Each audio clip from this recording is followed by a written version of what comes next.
వేములవాడ స్వామివారి దగ్గర లక్ష్మీ నరసింహస్వామి దగ్గర ఉన్నాము. అందరం కాసేపు భగవత్ నామ స్మరణ చేసి ముందుకెళ్తాము. నాతో పాటుగా మీరు అందరు చెప్పండి. ఓం నమో భగవతే వాసుదేవాయ.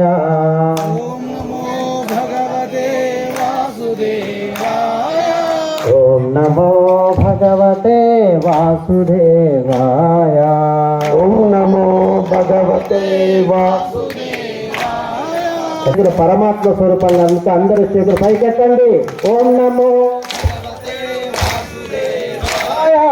ఓం నమో భగవతే వాసుదేవాయ.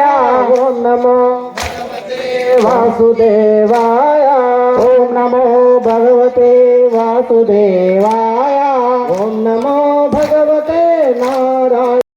జయకారులు కాదండి, గోమాతను రక్షిస్తేందుకు కొన్ని దళాలు ఏర్పడినాయి. గోమాతను రక్షిస్తూ ఉన్నారు. కానీ ఒక్కనాడన మన ఒక హిందువులు పోయి వాళ్ళ జయదేశ్వరు మేము విడిపించుకొస్తాం లెక్క నాయకుడు అన్న పోతున్నాడా? పోట్లేదు. అటు సంస్కృతి కాదు మన భారతదేశంలో. కేవలం హిందూ ధర్మం అంటే గోమాతను రక్షిస్తేనే మనం కూడా రక్షింపబడతాము. హిందువుల మనోభావన ఏంటి దెబ్బతీయాలని ప్రాప్తకు ఉన్న కొన్ని మతస్థులు ఏం చేస్తారంటే ఫస్ట్ హిందువుల జోలికి పోతే మనం బ్రతకలేము, వాళ్ళకి ఏది ఎక్కువ ప్రీతి ఉందో దాన్ని చంపుకుంటూ పోతే వాళ్ళు బ్రతకలేరు, వాళ్ళని చంపడానికి మనకు అవకాశం ఉంటుంది లేకపోతే ఉండదని చెప్పి గోమాతని ముందు నరకడానికి మొదలుపెట్టిండు. గోమాతని చంపడానికి మొదలుపెట్టిండు. ప్రతి ఒక్కరి ఇంటికి ఇది వరకు మా చిన్నతనంలో గోవులు పోతుండేది. ఇప్పుడు ఏం పోతున్నాయంటే వాళ్ళు ఒక్కొక్క కుక్కను పట్టుకొని పోతున్నారు. గోమాత విడిచిపెట్టేసినాం, కుక్కను పట్టుకొని పెంచుకుంటున్నాం. ఎందుకు? యోగీశ్వరుడైన శ్రీకృష్ణుడు ఎట్లా ఉండునో ఎక్కడ గోమాత ఉంటుందో అక్కడ వాళ్ళ ఇంట్లో ఏ అనారోగ్యం ఉండదు, అన్ని రోగాలు దూరం అవుతాయి. ప్రతి ఒక్కరి ఇంట్లో గోమాత పెంచుకోండి. గోవుని సంరక్షించుకుంటేనే గోవల్ల ఏమొస్తుంది, మనకు పాలు వస్తుంది. పాల వల్ల సాగబెట్టి బట్టలు పెడితే పెరుగు వస్తుంది, దాన్ని చిలికితే నెయ్యి వస్తుంది. ఆ నెయ్యితో మనము హోమం చేయడానికి వస్తుంది.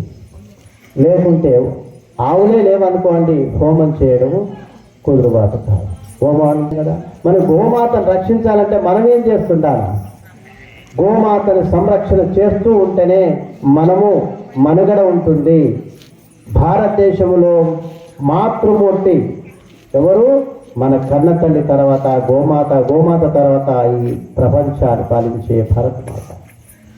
ఈ భరతఖండంలో పుట్టి మన భారతీయులో ఉండి గోమాతని ఎవరు పట్టించుకోలేకుండా ఎవరెవరన్నా గోమాతకు సంరక్షణ చేస్తున్న వాళ్ళకు మనం తోడుగా ఉండాలి.